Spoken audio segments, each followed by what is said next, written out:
Hi hello నమస్తే. నారా చంద్రబాబు నాయుడు గారు ఢిల్లీ వెళ్ళిపోయారు. మన ముఖ్యమంత్రి గారు ఢిల్లీ వెళ్ళి ఢిల్లీలో భారతీయ జనతా పార్టీ తరపున ప్రచారం చేస్తున్నారు. అక్కడికి వెళ్ళి జగన్మోహన్ రెడ్డి గారి పేరు ఎత్తారు. ఢిల్లీలో జగన్ గారి గురించి ఎందుకండి, సరే ఎత్తారు. అక్కడికి వెళ్ళి ఢిల్లీ పోయారు. అక్కడ ఆయన ఇచ్చిన ప్రసంగం ఒకసారి చూద్దాం. ఒకసారి చంద్రబాబు నాయుడు గారు ఇచ్చినటువంటి ప్రసంగం ఏంటంటే, ఢిల్లీలో నేను ఇది చదువుతున్నా చూడండి. దేశ రాజధాని ప్రతి ఒక్కరూ గర్వపడేలా ఉండాలి. ఇక్కడ మనమంతా ఊపిరి పీల్చుకోవాలంటే నరేంద్ర మోడీ ఆక్సిజన్ అందించాలంట.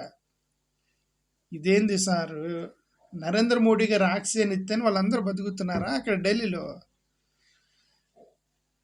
ఏమో మరి అది నరేంద్ర మోడీ గారు ఆక్సిజన్ ఇస్తేనే బతుకుతాము, లేదంటే అందరు చచ్చిపోతారట ఊపిరాడక అని మన చంద్రబాబు నాయుడు గారు అక్కడ ఢిల్లీ వెళ్ళి నరేంద్ర మోడీ గారి గురించి మాట్లాడారు. ఓకే, అప్పుడే ఈ నగరంలో ప్రగతి సాధ్యం. మన దేశానికి ఇప్పుడు ప్రపంచం మొత్తం గుర్తింపు వచ్చింది.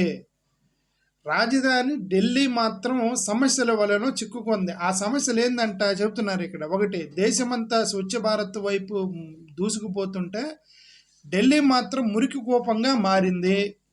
అంటే యమునా నది గురించి మాట్లాడుతున్నాయి. ఇప్పుడు ఢిల్లీలో జరుగుతున్న గోల ఏంటంటే యమునా నది గోల అనమాట. యమునా నది అంత కంటామినేట్ అయింది.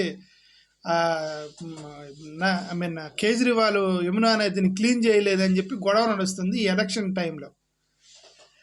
సార్ చంద్రబాబు నాయుడు గారు అదిగా మురికి కోప గురించి మాట్లాడుతున్నారు. యమునా నది మురికి కోపము, పొల్యూషను, ఎయిర్ పొల్యూషను అదంతా ఉంది. ఇప్పుడు చంద్రబాబు నాయుడు గారు ఢిల్లీ పోయి అక్కడ వాళ్ళ రివర్ల గురించి మాట్లాడకపోతే మన రివర్ల గురించి ఏంటి? ఇప్పుడు సెంట్రల్ పొల్యూషన్ కంట్రోల్ బోర్డు వాళ్ళు 2019లో ఈయన ఎంపీ ఉన్నారు కదా, లావు శ్రీకృష్ణదేవరాయ అనేటువంటి ఒక ఎంపీ 2019లో వైఎస్ఆర్సీపీ వాళ్ళ గవర్నమెంట్లో రాగానే పార్లమెంట్లో ఒక ప్రశ్న వేశాడు అతను. ఈ రివర్ల గురించి వేస్తే అక్కడ సెంట్రల్ పొల్యూషన్ కంట్రోల్ బోర్డు వాళ్ళు చెప్పింది ఏంటంటే, ఆంధ్రప్రదేశ్లో 5 రివర్స్ అంటే రివర్ ప్లేసెస్ ఉన్నాయి. రివర్లు పారేటువంటి 5 స్ట్రెచెస్ ఉన్నాయన్నమాట. అతి దరిద్రంగా నీట్గా లేకుండా మురికిగా ఉంటాయంటే ఈ ప్లేస్లో. మరి దీన్ని క్లీన్ చేయకుండా అక్కడ వెళ్ళి వాళ్ళ రివర్ గురించి మనకెందుకు ముఖ్యమంత్రి గారు? ఇక్కడ మన ఆంధ్రప్రదేశ్లో 5 ప్లేసుల్లో భయంకరమైన డర్టీ వాటర్ ఉంది రివర్స్లో అని చెప్పి సెంట్రల్ పొల్యూషన్ కంట్రోల్ బోర్డు వాళ్ళు చెప్పారు 2019లో. ఎవరైతే పార్లమెంట్లో ప్రశ్న అడిగారో లావు శ్రీకృష్ణదేవరాయ, ఆయన కూడా ఇప్పుడు ఆ మీటింగ్లో ఉన్నాడు. ఆయన అనుకొని ఉంటాడు, సార్ ముందు మనకి క్లీన్ చేయండి సార్, ఢిల్లీ వెళ్ళి తర్వాత సంగతి, ముందు మన రివర్స్ క్లీన్ చేయమనండి. ఇక్కడ చెబుతున్న 5 పాయింట్లు. ఇక్కడ కృష్ణా రివర్లో అమరావతి నుంచి అమరావతి దగ్గర నుండి హంసల దీవి వరకు భయంకరమైన డర్టీ వాటర్ ఉంటాయి కృష్ణా రివర్లో. దాన్ని క్లీన్ చేయమనండి మన ముఖ్యమంత్రి గారిని. వాళ్ళ రివర్ గురించి మనకెందుకు, ఢిల్లీ వాళ్ళ రివర్ గురించి. రాయన్నపేట నుండి గోదావరి నది దగ్గర రాయన్పేట నుంచి రాజమండ్రి మధ్యలో భయంకరమైన డర్టీ వాటర్ గోదావరి. కుందూరు రివర్లో నంద్యాల నుంచి మద్దూరు వరకు భయంకరమైన డర్టీ మురికి వాటరు. నేను చెప్పింది కాదు, ఢిల్లీ సెంట్రల్ పొల్యూషన్ బోర్డు వాళ్ళు సాక్షాత్ పార్లమెంట్లో ఒక ఎంపీ అడిగిన ప్రశ్నకి చెప్పిన సమాధానం ఇదే. తుంగభద్ర రివర్ ఉంది, మంత్రాలయం నుండి బావపురం వరకు భయంకరమైన డర్టీ వాటర్ ఆంధ్రప్రదేశ్లో. నాగావళి రివర్ దగ్గర తోటపల్లి మొత్తం కూడా ఈ డర్టీ వాటర్. ఈ 5 స్ట్రెచెస్ అయితే ఉన్నాయి ఆంధ్రప్రదేశ్లో, భయంకరమైన డర్టీ వాటర్ ఉన్నాయి, మురికిగా ఉన్నాయి రివర్లో అని చెప్పేసి సెంట్రల్ పొల్యూషన్ కంట్రోల్ బోర్డు చెప్పింది. దీన్ని క్లీన్ చేయకుండా అక్కడికి వెళ్ళి వాళ్ళ రివర్ల దగ్గర భయంకరంగా ఉంది అని అక్కడ చెప్పుకుంటే ఏంటి లాభం? ముందు మనం క్లీన్ చేయాలి కదా. ఓకే, సరే తిరిగి వచ్చినాక ఏమైనా చేస్తారా చూద్దాం. తిరిగి వచ్చిన తర్వాత ఈ రివర్లు ఏమైనా ముఖ్యమంత్రి గారు క్లీన్ చేయాలని మనం మనస్ఫూర్తిగా కోరుకుందాం. ఇంకేమన్నారు, తాగేందుకు స్వచ్ఛమైన నీరు లేని పరిస్థితి దాపురించింది. మనకుందా వాటర్? ఇప్పుడు ఢిల్లీలోకి వెళ్ళి తాగడానికి నీరు లేవని చెప్పడం ఏంది? మనకి ఢిల్లీ ఇప్పుడు వాటర్ బోర్డు వాళ్ళు ఏం చెప్పారంటే, సెంట్రల్ వాటర్ బోర్డు వాళ్ళు చిత్తూరు, కడప, నెల్లూరు, ప్రకాశము, రాయలసీమ రీజన్లో నీళ్ళు లేక చస్తున్నారు. ఇక్కడ చిత్తూరు, కడప, నెల్లూరు, ప్రకాశం జిల్లా, రాయలసీమ. ఈయన ఈ యొక్క ప్లేస్లో వాటర్ లేక మన ఆంధ్రప్రదేశ్ కూడా one of the states which doesn't have drinking water, sufficient drinking water. అక్కడికి వెళ్ళి మనం ఢిల్లీలోకి వెళ్ళి తాగడానికి నీళ్లు లేవు, నరేంద్ర మోడీ గారు రాజ్యాన్ని ఇస్తే మీరు బతుకుతారు లేదా చచ్చిపోతారని అక్కడ చెప్తే అక్కడ తెలుగు వాళ్ళు అక్కడ తెలుగు వాళ్ళందరూ అటెండ్ అయ్యి ఉంటారు. మన ముఖ్యమంత్రి చంద్రబాబు నాయుడు గారు వస్తున్నారని చెప్పి అక్కడ ఢిల్లీలో ఉన్న తెలుగు వాళ్ళు మొత్తం అటెండ్ అయ్యి ఉండొచ్చు అని నేను అనుకుంటున్నా. ఓకే, సరే, ఏమైనా మన తెలుగు వాళ్ళకి తెలియదు కదా ఇవన్నీ. ఢిల్లీలో ఉన్న తెలుగు వాళ్ళకి ఇక్కడ ముఖ్యమంత్రి ఎవడో కూడా తెలియదు. ఢిల్లీలో కూర్చున్న వాళ్ళకి సరిగ్గా ఈ రాజకీయాలు ఫాలో అవట్లేదు. వాళ్ళ జాబ్ లేదో వాళ్ళ ఉద్యోగాలు ఏదో మొత్తం హిందీ నేర్చుకొని ఢిల్లీలో మన తెలుగు వాళ్ళు అక్కడ ఢిల్లీలో మరి ఇక్కడ పాలిటిక్స్ ఫాలో అవ్వాలని మనం కోరుకుందాం. ఓకే, ఇంకేమన్నారు? ఉపాధి కోసం ఒకప్పుడు ఉపాధి కోసం బీహార్ నుంచి ఢిల్లీకి వలస వచ్చేవాళ్ళు ఇప్పుడు కూడా వస్తున్నారు. అది క్యాపిటల్లోకి దేశం మొత్తం నుంచి వలస వెళ్తూ ఉంటారు క్యాపిటల్కి. ఇక్కడ మన చుట్టుపక్కల ఉన్న వాళ్ళు మొత్తం హైదరాబాద్ పోయినట్టు, ఇప్పుడు విజయవాడ, విశాఖపట్నం లేదా అమరావతి పోయినట్టు అక్కడ పోతారు. అది క్యాపిటల్ కాబట్టి, దేశ క్యాపిటల్ కాబట్టి తాగేందుకు పోయేవారు. అందుకు కారణం ఇక్కడ అభివృద్ధి లేకపోవటమే. ఇదేంటండి, ఒకప్పుడు ఉపాధి కోసం బీహార్ నుంచి ఢిల్లీకి వలస వచ్చేవారు, కానీ ఇప్పుడు బీహార్ వాసులు నేరుగా దక్షిణ భారతానికి వస్తున్నారు. అందుకు కారణం ఇక్కడ అభివృద్ధి లేదు. అట్లా అంటారా?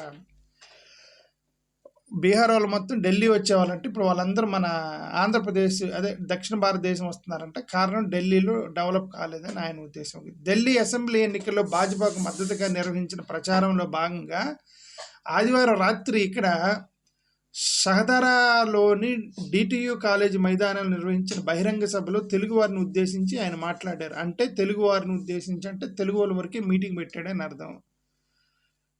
ఢిల్లీ ఓటర్లకు భాజపా మంచి మేనిఫెస్టో తీసుకొచ్చింది. ఓకే, సంక్షేమానికి పెద్దపీట వేసింది. అదే ఇప్పుడు మహిళలకు 2,500 రూపాయలు, నిరుద్యోగ భృతి, ఇది నరేంద్ర మోడీ గారు నిన్నే ప్రసంగం ఇచ్చేసి ఢిల్లీలో వాళ్ళకి మహిళలకు 2,500 రూపాయలు నేను ఇస్తాను, ఫ్రీగా ఇస్తాను, ముసలోళ్ళకి పెన్షన్ ఇస్తాను, ఇవన్నీ జగన్మోహన్ రెడ్డి ఇస్తే ఫ్రీ బీస్ అని గొడవ చేశారు కదా నేషనల్ ఛానల్లో. ఈ ఒక పక్క కేజ్రీవాల్ ఫోటో, ఒక పక్క జగన్ ఫోటో వేసి ఈ భారతదేశాన్ని నాశనం చేస్తున్న ఇద్దరు మొత్తం ఉచితంగా పంచుతున్నారు డబ్బులు, శ్రీలంక తీసుకెళ్తున్నారని చెప్పి సాక్షాత్తుగా ఇద్దరిని ఫోకస్ చేసింది నేషనల్ మీడియా. అది మన అరవింద్ కేజ్రీవాల్ని, జగన్మోహన్ రెడ్డిని. ఇప్పుడు బీజేపీ వాళ్ళ మేనిఫెస్టో చూస్తే మొత్తం ఫ్రీ బేసే. అది జగన్మోహన్ రెడ్డిని ఫ్రీ బీస్ ఇస్తున్నాడు, దేశాన్ని నాశనం రాష్ట్రాన్ని నాశనం చేస్తున్నాడు అని చెప్పి కరెక్ట్గా మేనిఫెస్టో దగ్గరికి వచ్చేసరికి 1,000 రూపాయలు చంద్రబాబు నాయుడు ఎక్కువ వేసినట్టు ఇప్పుడు ఢిల్లీ వాళ్ళు బీజేపీలో అదే చేస్తున్నారు. ఢిల్లీలో కేజ్రీవాల్ని తిట్టి ఫ్రీ బీస్ ఇస్తున్నారని ఇప్పుడు వీళ్ళు వచ్చి మేము మహిళలకు ఇస్తాము, ముసలి ఇస్తాము అని చెబుతున్నారు ఢిల్లీలో. ఓకే,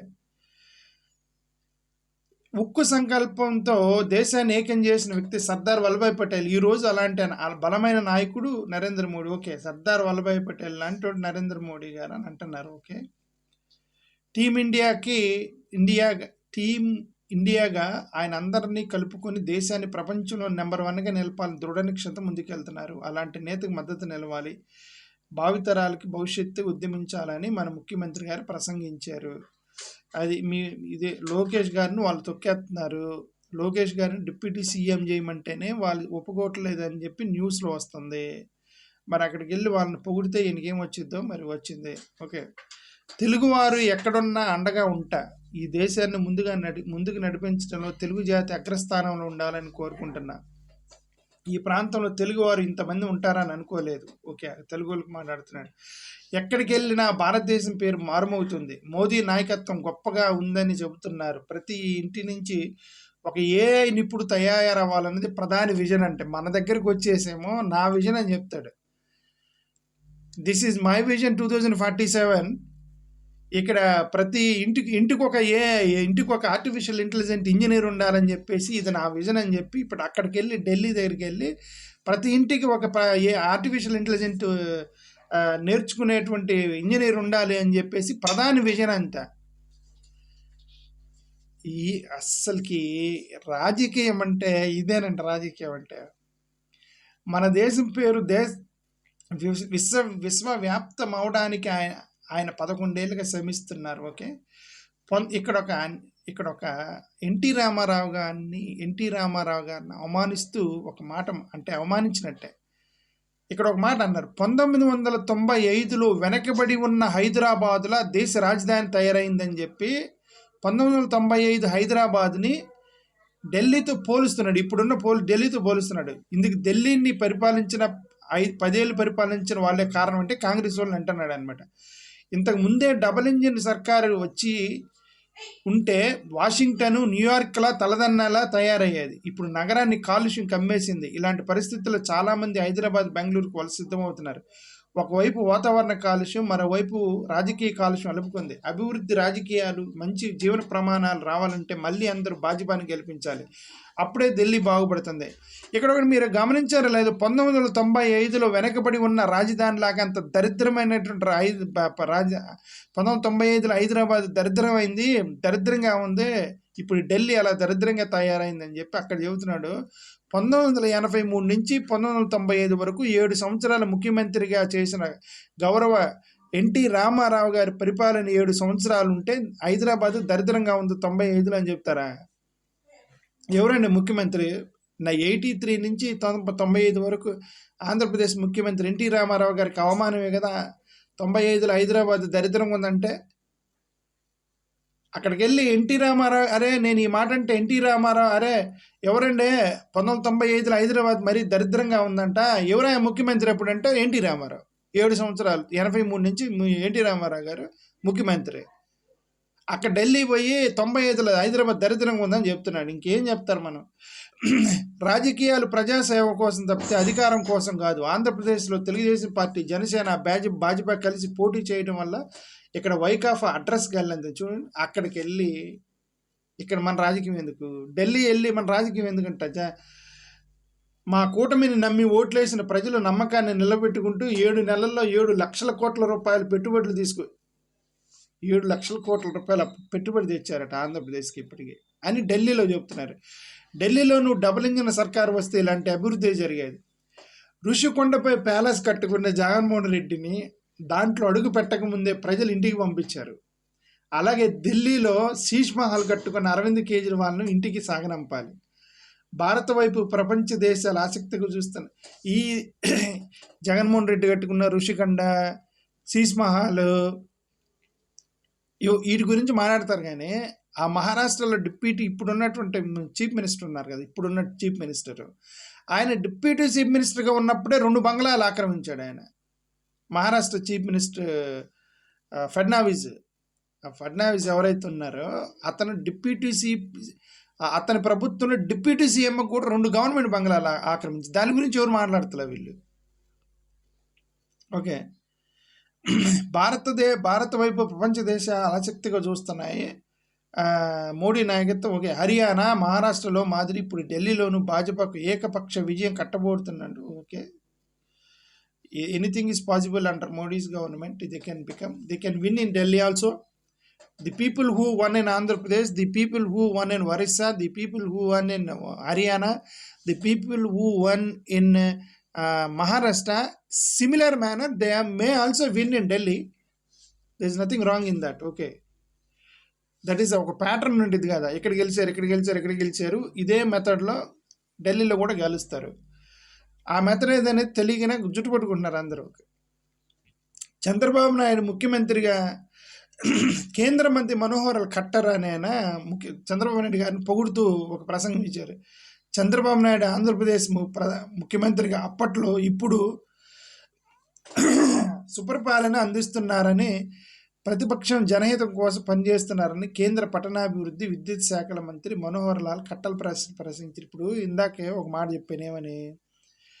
ఈయన ఏంటంటే అదే మీటింగ్లో ఉన్నటువంటి లావు శ్రీకృష్ణదేవరాయ వాళ్ళు అడిగితే ఆంధ్రప్రదేశ్లో ఒక 5 స్ట్రెచెస్ ఆఫ్ రివర్స్ భయంకర డట్టిగా అయ్యాయని చెప్పారు పార్లమెంట్లో అన్నాం కదా. అది ఏ రిపోర్ట్ గురించి అంటే pollution control board report 2018 report. అది 2018లో ముఖ్యమంత్రి చంద్రబాబు నాయుడు గారు. అప్పటికే ఆయన 15 సంవత్సరాలు ఆంధ్రప్రదేశ్ని పరిపాలించాడు. ఆ 5 రివర్‌లు ఇవన్నీ కూడా మురికిగానే దాన్ని క్లీన్ చేయలే. ఓకే.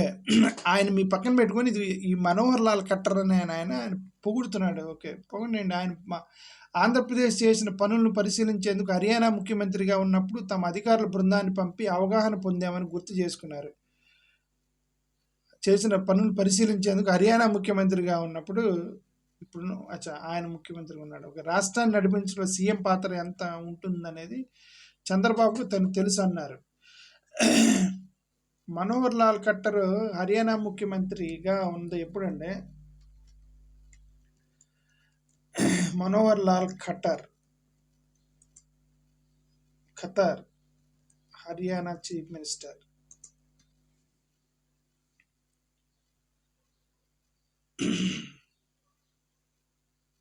ఏ టైంలో ఏం చేశాడు హర్యానా సీఎంగా?